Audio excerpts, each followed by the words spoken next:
I am Ferdinand Marcos, and I am the President of the Republic of the Philippines. I stand today on behalf of 110 million Filipinos. Hi everyone, hello universe, it's me again.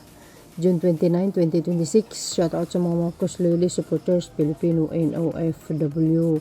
Ayun, meron tayong upload videos, updates. Agay, nako po. Sinabi po ng International Criminal Court, which is ang ICC, pinapris ang pera ni Digong, mga bes. Ito, para kompleto, detalyado, basahin po natin. Nako po. Sabi dito mga kababayan ng Bombo Radio, Philippines, ICC pinapapris ang mga perang nakumpiska kay former President Rodrigo Roa Duterte noong siya'y naaresto o MCOS. Nako po. Ayan o. Ayan mga kababayan, sinabi dito, inaprobahan ng International Criminal Court, which is ang ICC Trial Chamber 3rd, ang pagpapris ng perang nakumpiska noon kay Pangulong Rodrigo Duterte matapos siyang maaresto at dalhin sa kustodiya ng International Tribunal noong Marso 11 ito guys 2025. Ito ay matapos silingin ng prosecution na ma-access ang kanyang mga personal na gamit at i-freeze ang anumang perang dala ng dating Pangulo.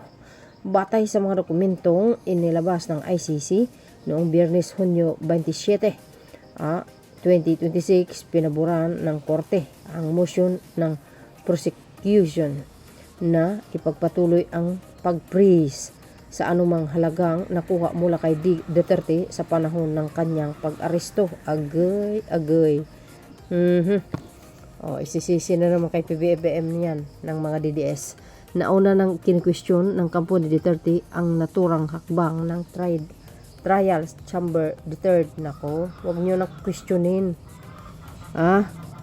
Nasa ano yan, kumbaga korte ng Banyaga. Wala pa kayo sa Pilipinas. Iba sila doon, iba tayo dito. Tuloy.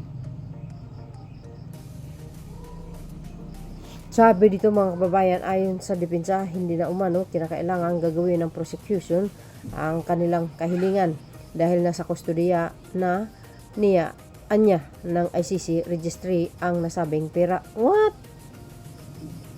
Ayon sa depensa, hindi na umano kailangan gawin ng prosecution ang kanilang kahilingan dahil nasa kustodiya na anya ng ICC registry ang nasabing pera. Aba, talaga. Giit pa nila, wala itong magiging epekto sa kasalukuyang pagdinig ng kaso. Huwag na kasi kayo umasa. Wala nang aasahan dyan. Hindi naman ibubunyag ng ICC kung magkano ang pera na samsamyola sa dating Pangulo. Agay. Samantalang humiling din ang prosecution na mabigyan ng access iba pang mga bagay na nakumpiska mula kay Digong sa panahon ng kanyang pag-aresto. Agay. Tapos nagkataon kasama yung bank account niya. Naku, bilyon ng halimbawa lang guys. Tapos ang kunwari ang laman ng wallet niya is 1 billion. Nako. Malaking pera yarn. Tuloy, bagamat hindi tumututol ang depensa sa pagsusuri ng ilang mga nasamsam na kagamitan, hiniling ng abogado ni Duterte na si Attorney Peter Haynes na huwag pahintulutan ang prosecution na siyasatin ang mga susi at iba pang personal na kasalukuyang nasa kustodiya ng ICC registry. Ganun ba yun? Ayon sa depensa, walang sapat na batayan ang prosecution upang iugnay ang mga susi sa anumano'y mga krimen na inimbestigahan o sa anumang ari-ari ang may kaugnayan sa kaso. Agay. Sumunod na lang kayo sa batas ng ICC. Iginiit din ng nasyonal hindi maaring magsagawa ng anumang halughog upang saka pa lamang maghanap ng ebidensyang magbibigay katwiran sa kaso. Okay.